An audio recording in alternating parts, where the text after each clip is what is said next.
मंच से कहा जा रहा था मुसलमान एक हो जाओ, शोषित समाज सम्मेलन सभा भी की गई।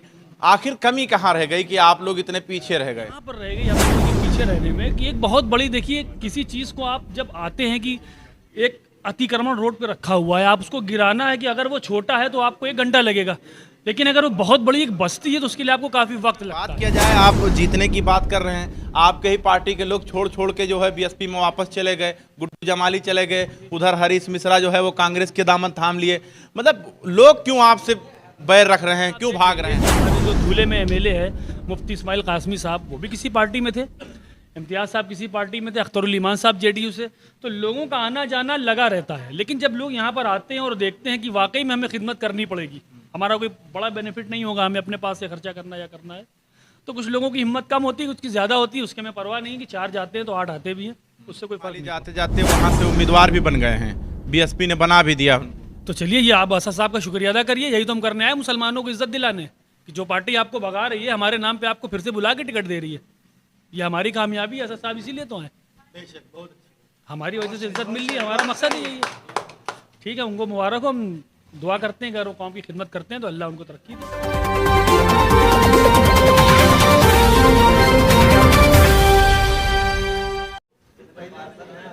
नमस्कार, मैं मोहम्मद जैफ, आप देख रहे हैं 24 तक न्यूज। उत्तर प्रदेश के 2022 विधानसभा चुनाव जो है वो मुकम्मल हो चुके हैं। जनता ने आशीर्वाद भारतीय जनता पार्टी को दे दी है। अब आगे आने वाला चुनाव नगर निकाय का चुनाव है और छोटी पार्टी से लेकर बड़ी पार्टियां जो है वो फिर से मैदान में उतर चुकी हैं।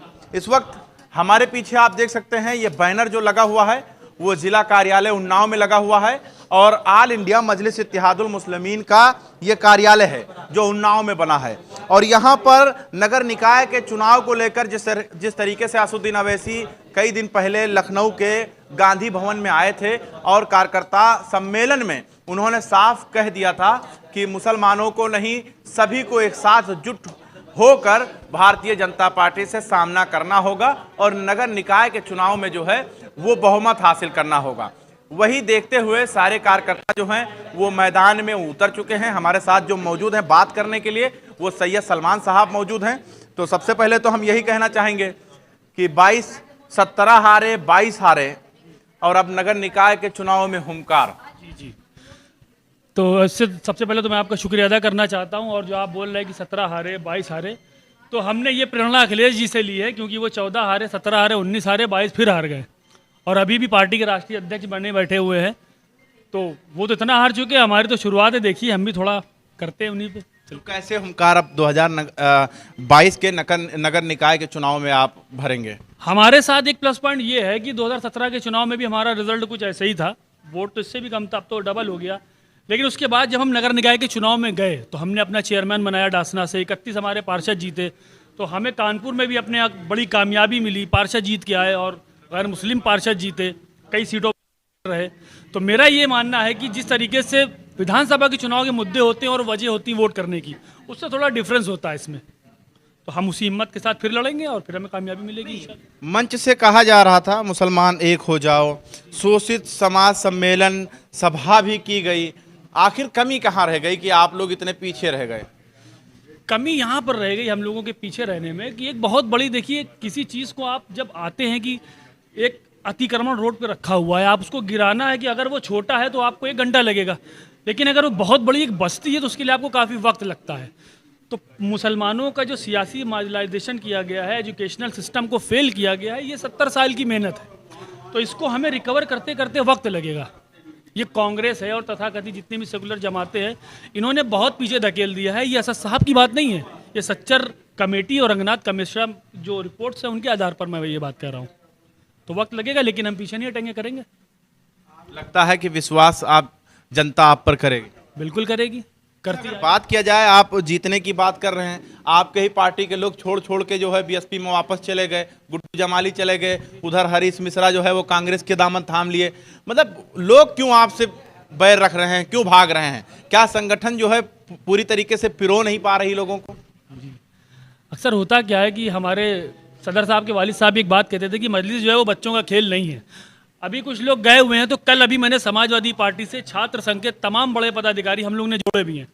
हमारे वहाँ जो एमएलए आप देख लेंगे कि हमारे जो धूले में एमएलए है मुफ्ती इस्माइल कासमी साहब, वो भी किसी पार्टी में थे, इम्तियाज़ साहब किसी पार्टी में थे, अख्तरुल ईमान साहब जेडीयू से।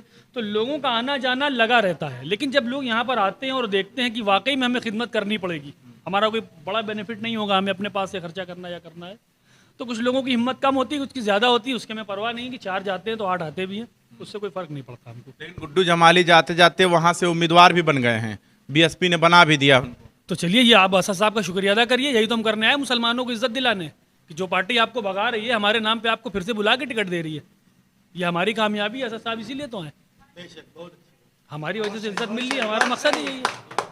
ठीक है, उनको मुबारक हो, हम दुआ करते हैं, अगर वो कौम की खिदमत करते हैं तो अल्लाह उनको तरक्की दे। ये निराशा क्यों नहीं आती आप लोगों के चेहरे पे? देखिए, समाजवादी हारी, वो कुछ जब इंटरव्यू देने के बाद ये निराश होकर जो है वो इंटरव्यू दे रहे थे। अदर पार्टियां भी निराश होकर जो है वो कह रहे थे कि जनता का आशीर्वाद नहीं मिला, जनता का प्यार नहीं मिला। लेकिन आप लोग हंस के क्यों ऐसा इस तरीके से कैसे बोल लेते हैं?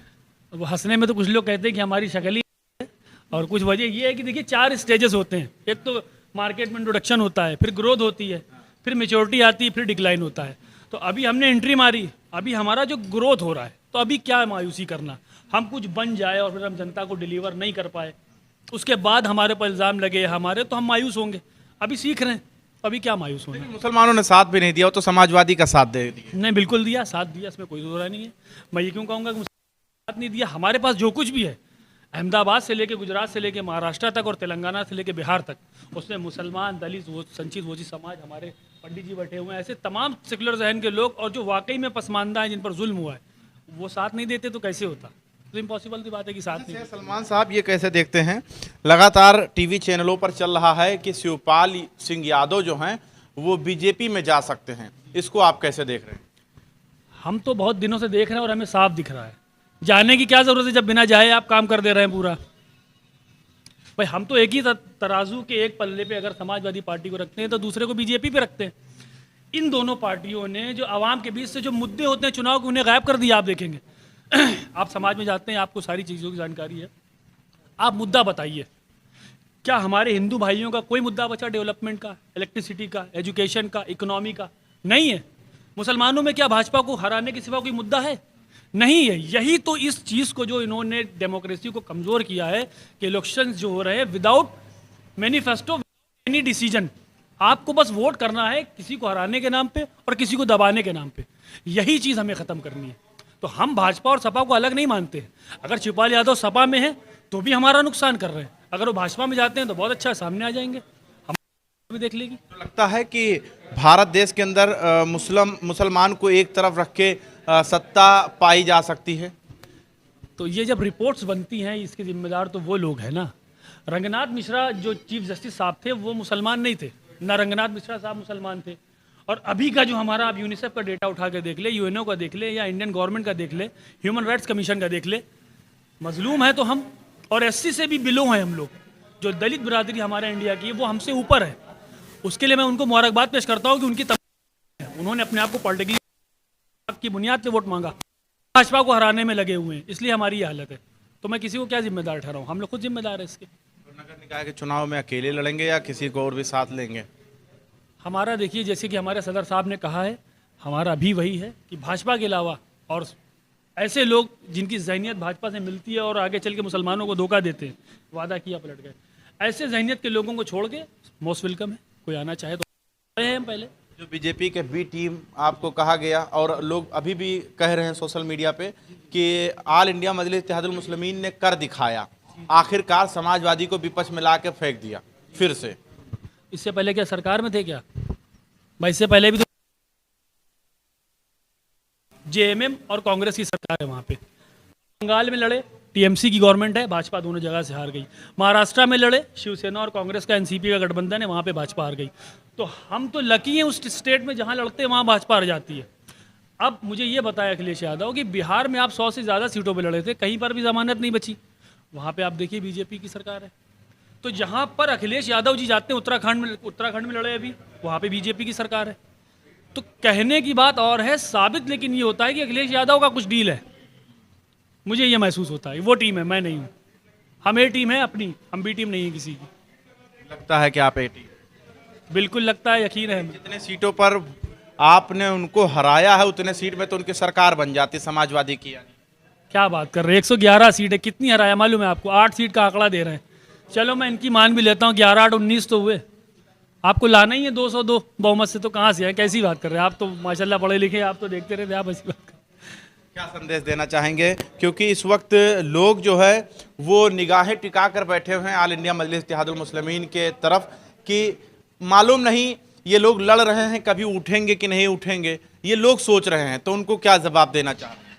हम जवाब की पोजीशन में नहीं है, यहाँ पैगाम की पोजीशन में नहीं है। फ़िलहाल तो हम गुजारिश की पोजीशन में हैं और आवाम से यही गुजारिश करेंगे कि आपने कोई चीज़ देखी है, आपने खाई नहीं है, तो आप उसका टेस्ट नहीं बता सकते। तो मैं ये चाहूँगा कि आप तेलंगाना के अंदर जो कंसिस्टेंस और महाराष्ट्र के अंदर और अहमदाबाद के अंदर जो हमारी कामयाबी है, जो गोधरा में जाके भी हमने अपने डिप्टी मेयर बना लिया है, तो आवाम से मैं गुजारिश करता हूँ कि हमें एक मौका दें।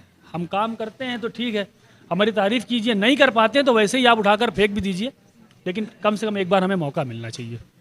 तो हमारे साथ सैयद सलमान साहब मौजूद थे, जिनसे मैंने हर वो सवाल का जवाब लेने की कोशिश कर रहे थे जो जनता चाह रही है कि हमारे नेता यानी हमारे लीडर से ये सवाल पूछा जाए कि क्या माइंड में रख रहे हैं, किस तरीके से आगे की तैयारियां चल रही हैं। आपने सुना, और आपको ये वीडियो कैसे लगी अपनी राय जरूर दें कमेंट्स बॉक्स में, और जुड़े रहें 24 तक न्यूज़ के साथ। कैमरामैन चांद के साथ मैं मोहम्मद जैफ, लखनऊ।